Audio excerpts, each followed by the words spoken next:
സുമോദ്, എന്തായാലും മാറ്റം വന്നിരിക്കുന്നു. KPCC പുനഃസംഘടിപ്പിച്ചിരിക്കുന്നു. കെ സുധാകരനെ കോൺഗ്രസ് വർക്കിംഗ് കമ്മിറ്റിയിലെ സ്ഥിരം ക്ഷണിതാവാക്കി സണ്ണി ജോസഫിനെ KPCC അധ്യക്ഷനാക്കിക്കൊണ്ടുള്ള തീരുമാനമാണ് വന്നിരിക്കുന്നത്. എന്തായാലും ഇവിടെ കെ സുധാകരനെ പൂർണ്ണമായും ഉൾക്കൊണ്ടുകൊണ്ട് അദ്ദേഹത്തെ കൂടി വിശ്വാസത്തിലെടുത്തുകൊണ്ടുള്ള നിയമനങ്ങളാണ് നടന്നത് എന്ന് തന്നെ നമുക്ക് പറയാൻ കഴിയുമോ?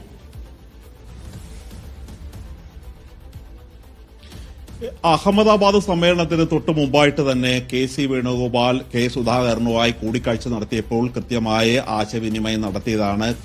കെ സുധാകരനെ KPCC പ്രസിഡന്റ് സ്ഥാനത്ത് നിന്ന് മാറ്റുകയാണ്. കാരണം അദ്ദേഹം 4 വർഷം തികഞ്ഞിരിക്കുകയാണ്. ഈ ഒരു സാഹചര്യത്തിൽ എല്ലാ സംസ്ഥാനങ്ങളിലും 3 വർഷം കഴിഞ്ഞ PCC അധ്യക്ഷന്മാരെ മാറ്റുകയാണ്. ഒഡീഷയിൽ മാറ്റി, ഗുജറാത്തിൽ മാറ്റി, രാജസ്ഥാനിൽ മാറ്റുകയാണ്. ഈ ഒരു സാഹചര്യത്തിലാണ് കെ സുധാകരനെ കൂടി മാറ്റുക എന്നുള്ള ഒരു അഖിലേന്ത്യാ കമ്മിറ്റിയുടെ ഒരു തീരുമാനം, ഹൈക്കമാൻഡിന്റെ തീരുമാനം അറിയിച്ചത്.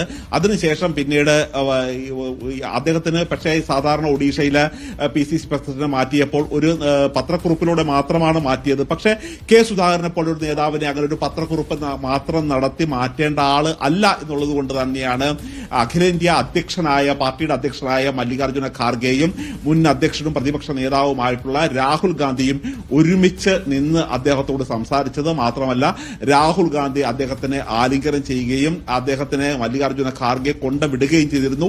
ഇത് കൃത്യമായ ഒരു സന്ദേശം തന്നെയായിരുന്നു കെ സുധാകരൻ ലഭിച്ചിരുന്നത്. പക്ഷേ പിന്നീട് കേരളത്തിലെത്തിയ കെ സുധാകരൻ തന്നെ ഒരു മാറ്റുന്ന കാര്യം ഹൈക്കമാൻഡ് തീരുമാനിച്ചിട്ടില്ല, ഹൈക്കമാൻഡ് അങ്ങനെ ഒരു അഭിപ്രായം പറയുന്നില്ല എന്ന് പറഞ്ഞപ്പോൾ തന്നെ അദ്ദേഹം ഒരു ഡിസ്ക്ലൈമർ പോലെ തന്നെ പറഞ്ഞിരിക്കുന്ന ഒരു പ്രധാനപ്പെട്ട കാര്യം, ഹൈക്കമാൻഡ് എന്ത് തീരുമാനിച്ചാലും ഒന്ന് ഫോൺ വിളിച്ച് പറഞ്ഞാൽ അല്ലെങ്കിൽ ഏതെങ്കിലും ഒരു കുറിപ്പ് നൽകിയാൽ താൻ ആ നിമിഷം ഒഴിയാൻ തയ്യാറായിരിക്കും എന്നുള്ളൊരു കാര്യം തന്നെയാണ് പറഞ്ഞിരുന്നത്. ഇവിടെ ഏറ്റവും പ്രധാനപ്പെട്ട ഘടകം ഒരു കത്തോലിക്ക വിഭാഗത്തിൽ നിന്നുള്ള ഒരു നേതാവിനെ തന്നെ PCC പ്രസിഡന്റ് ആകാൻ തീരുമാനിച്ചിട്ടുണ്ട്. പക്ഷേ അതിൽ ആര് വേണം എന്നുള്ള ഒരു ചർച്ചയായിരുന്നു ഏറ്റവും ഒടുവിൽ നടന്നത്.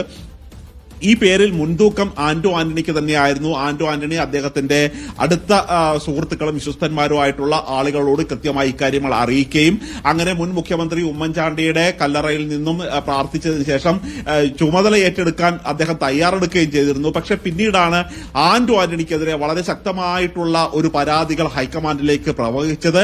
മാത്രമല്ല ആ സമയത്താണ് ഏറ്റവും സൗമ്യ മുഖം ആര് എന്നുള്ളൊരു ചോദ്യം വന്നു. മാത്രമല്ല ഈ സുധാകരൻ വലിയ തരത്തിൽ ഒരു പ്രതിഷേധത്തിലാണ്. അദ്ദേഹത്തിന് മാറ്റണമെന്ന് ഹൈക്കമാൻഡ് പറഞ്ഞിട്ടില്ല. അങ്ങനെയാണെങ്കിൽ സുധാകരനുമായി ഏറ്റവും അടുത്ത് നിൽക്കുന്ന ആരാണ്? ആന്റോ ആന്റണിയാണോ സണ്ണി ജോസഫ് ആണോ എന്നുള്ളതായിരുന്നു പ്രധാനപ്പെട്ട ചോദ്യം.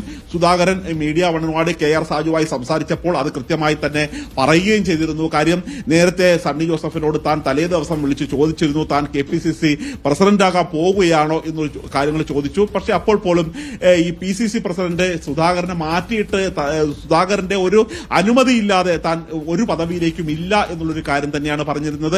ആ സമയത്ത് തന്നെ നമുക്ക് അറിയാൻ കഴിയുന്ന കാര്യമാണ്. കാര്യം ഒരു സുധാകരന് എപ്പോഴും ഒരു ബന്ധമുണ്ടാകുന്നത് ഒരു സണ്ണി ജോസഫ് തന്നെയാണ്. അദ്ദേഹം കണ്ണൂരുകാരനാണ്, അദ്ദേഹം ഇരിക്കൂർ സ്വദേശിയാണല്ലോ, അദ്ദേഹം പേരാവൂരിൽ നിന്നുള്ള MLA ആണ്, ജില്ലാ പഞ്ചായത്തിൽ നേതാവായിരുന്നു, ഇത് കൂടാതെ DCC പ്രസിഡന്റ് ആയിരുന്നു, കണ്ണൂർ ജില്ലയിലെ ഒരു സൗമ്യ മുഖമാണ്. മാത്രമല്ല മറ്റുള്ള എല്ലാ നേതാക്കന്മാരോടും കൃത്യമായ ഒരു പരിചയം സൂക്ഷിക്കുകയും വളരെ സൗമ്യമായി സംസാരിക്കുകയും ചെയ്യുന്ന ഒരു നേതാവിനെ തന്നെ, അത് കത്തോലിക്ക വിഭാഗത്തിൽ നിന്നുള്ള നേതാവിനെ ആണെങ്കിൽ മാത്രമാണ് ഒരു ഇനി തദ്ദേശ സ്വയംഭരണ തെരഞ്ഞെടുപ്പിലേക്ക് കടക്കുന്നു. ഇതുകൂടാതെ നിയമസഭാ